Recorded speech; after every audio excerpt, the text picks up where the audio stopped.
Hello children, I welcome all of you in today's English session. So children, here you will see R2 reading comprehension. This is self-study activity. You have to read both the passages in this reading comprehension and then you have to write answers for the questions given below both the passages. So children, read the passage carefully and then write answers for the questions given below. Now, Module 5. We are going to see Module 5. So children, first question is word dictation. You have to write the words without looking in your notebook. So children, now we are going to see proverbs. What are the proverbs? Proverbs are sayings. So children, here are few proverbs given in column A and you have to find the meaning in column B. So, one good turn deserves another. Two heads are better than one. Too many cooks spoil the broth. Waste not, want not. Look before you leap. Empty vessels make the most noise. Now you have to find the meanings in this column B. You can take help of dictionary also. In exercise 3.2, here are few proverbs given in the box and there are sentences given below the box. You have to read the sentences and write the correct proverb for the given sentence. Rakesh started his own restaurant at the age of 60. Now read these proverbs and find the correct proverb that is related to the sentence. Now children, you have to read all the sentences given on page number 54 also. Now we are going to see degree of comparison. Children, we have seen what are adjectives. Adjectives are the words that describes a noun or pronoun. We are going to see degrees of comparison for adjective. There are three degrees of comparison: positive, comparative and superlative. Positive degree shows the quality of something or someone. Comparative degree is used to compare two things or people with the same quality. And third is superlative degree, that is used to compare more than two things or people.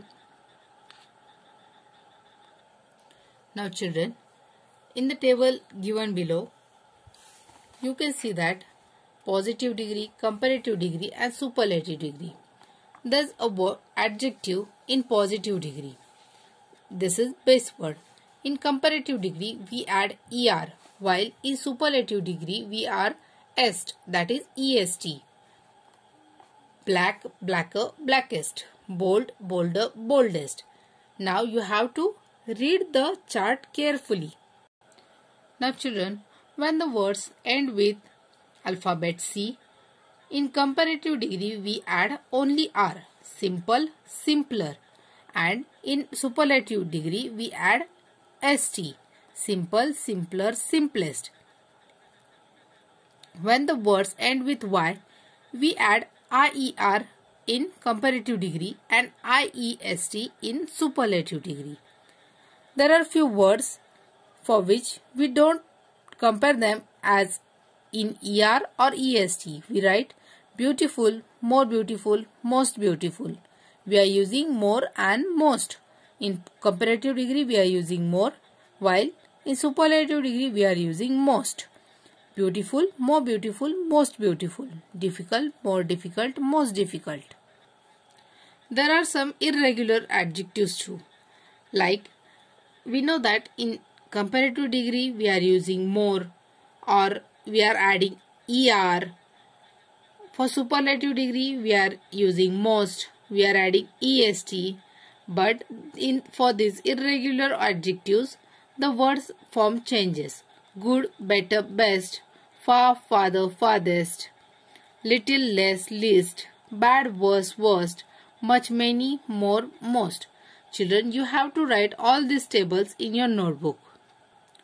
Now, in exercise 4.1, you have to fill the table with positive, comparative, superlative forms of the given adjectives.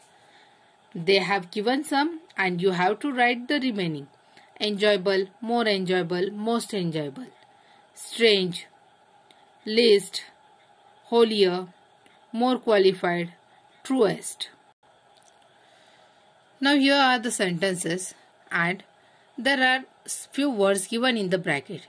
You have to fill the blanks with the appropriate degree of comparison for the adjectives given in the bracket. The first is the Shanghai Maglev is the dash in bracket fast train in the world. The Shanghai Maglev is the fastest train in the world. This fastest or this train is compared with more trains. So the degree used here is superlative. Now you have to read all the sentences as well as brackets and find the correct degree of comparison for the brackets. As well as you have to write superlative degree and comparative degree from these answers. Here's a dialogue writing in which you have to use appropriate degrees of comparison to complete the dialogues. So, read the passage dialogue and use correct degree of comparison. Now children, you know that the world is working with e-works like internet. Now we are going to see how to write an email to someone. So email consists of 5 parts: to, subject, body of the email, greeting and sign off, and tools. So here's an email to whom we are the email ID or address of the person whom you are sending the email to. Then subject, one-liner idea of the contents of the email. Body of the email, the main idea of your email. An informal or friendly email does not need to have an introduction, body or a conclusion. The ideas can flow as you want them to. Then greeting and sign off. This can be informal in nature. Then here are tools used in email. You can edit your mail using these tools.